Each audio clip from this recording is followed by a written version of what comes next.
aussi le parallèle que je me suis fait en écrivant un peu cette question, qu'on peut faire avec la SNCF, avec la Poste. Mais vous avez entièrement raison. Alors, sur juste l'affaire Oui Énergie, etc.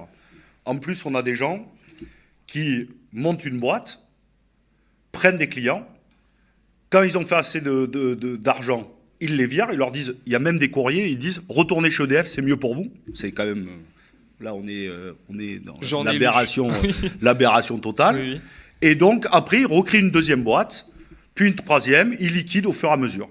Nous, ce que nous portons, et nous disons, et je l'ai dit à la Creuse, c'est de dire que quand on a des gens qui ont profité de ce système, qui ont liquidé leur affaire, ils ne peuvent plus souscrire au système de l'Arenh.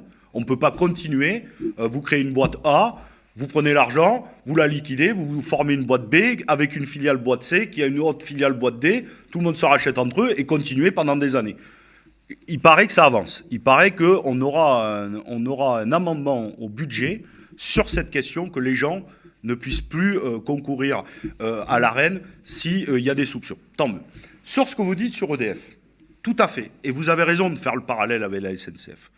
Parce que pour libéraliser, on a besoin de démanteler et de filialiser les grandes entreprises. Ce qu'on a fait avec la SNCF, où on a découpé, vous savez, donc il y a maintenant SNCF Réseau, et il y a la SNCF Commerciale, il y a la SNCF Gare, bon. Et donc, vous cassez d'abord l'entreprise, les gens ne se parlent plus entre eux, les gens ne se parlent plus entre eux, alors il y en a qui gèrent le guichet, l'autre gère après, dans le guichet on ne gère pas tout. Il y a le TER, c'est à part. La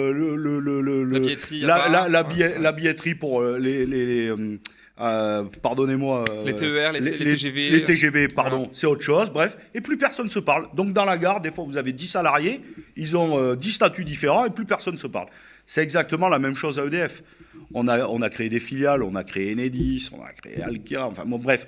On a créé une multitude de choses. Certains s'occupent de la production, d'autres de la distribution, d'autres de la facturation.